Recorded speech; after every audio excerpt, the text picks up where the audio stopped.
In about the next 5 minutes, I'm going to share with you simple and easy ways to losing weight and eating healthier.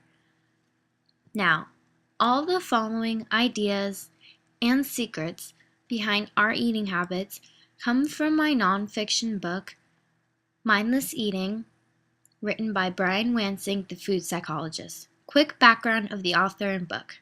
Brian Wansink graduated from Stanford in 1990 with his PhD in consumer behavior and is the executive director of the U.S. Department of Agriculture Center for Nutrition Policy and Promotion.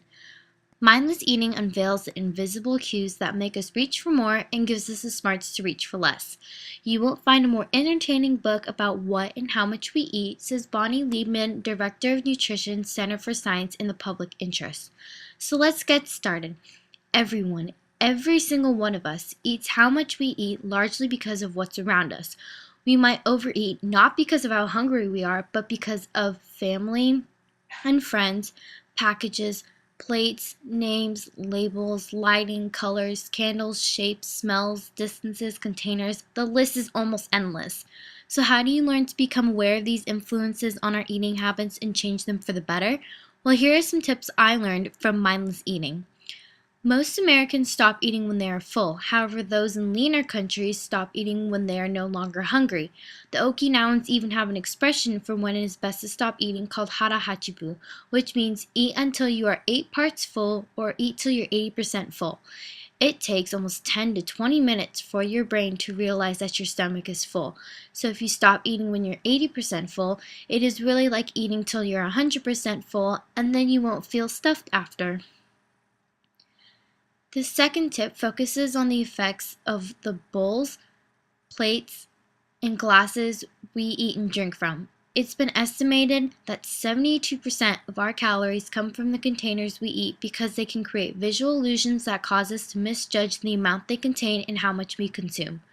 For instance, if you're given a tall skinny glass and a short wide glass, you're more likely to drink more out of one than the other. Which one do you think it is? In an experiment with camp kids and adults at a jazz improvisation camp in western Massachusetts, Brian Wansink discovered that those who were given a short, wide glass poured on average of 19% more juice or soft drink than those who were given a tall, thin glass. Why does this happen? Take the horizontal vertical illusion, for example. Which one is longer? They are actually the same length because our brains tend to over-focus the height of the objects at the expense of their width. Same with plates and bowls. Here's another visual illusion. What black dot is bigger? Like the horizontal vertical test, the black dots are actually the same size. The one on the left only looked bigger because our brains are just over-focusing the size. As the size of our dishes increase, so do our portions because they make the food look smaller. This next tip is probably the easiest diet trick because interestingly, if you load a drink with ice, you'll actually burn off a few more calories. Since your body has to use energy to heat up an iced beverage, you actually will burn about 1 calorie for every ice cold ounce you drink. So if you have a 32-ounce drink with ice, you will burn about 35 calories to warm it up. No big deal.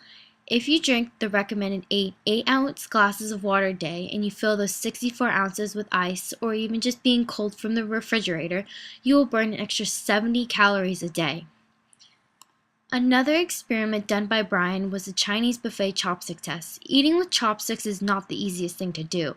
However, people who use chopsticks eat slower and less per bite than those who eat with a spoon or a fork. This is why dieters are told to eat with chopsticks. So who do you think is more likely to use a fork when eating at a Chinese restaurant, a normal weight person or an obese person? Brian's conclusion from his Chinese buffet experiment showed that out of 33 people eating with chopsticks, 26 were normal weight and only 7 were obese. The final tip is more like little mini tips to help improve your diet or help lose weight. Eating slowly lets you enjoy your food more and eat less because, like mentioned before, your brain takes longer to realize your stomach is full. So eating slowly will allow your brain to signal that you are full sooner, therefore you eat less. Ways to do this is be the last person to start eating or sit next to the slowest eater and pace yourself to them. Also, don't deprive yourself. One of the main reasons why diets don't work is because we deprive us of the food and lifestyle we enjoy.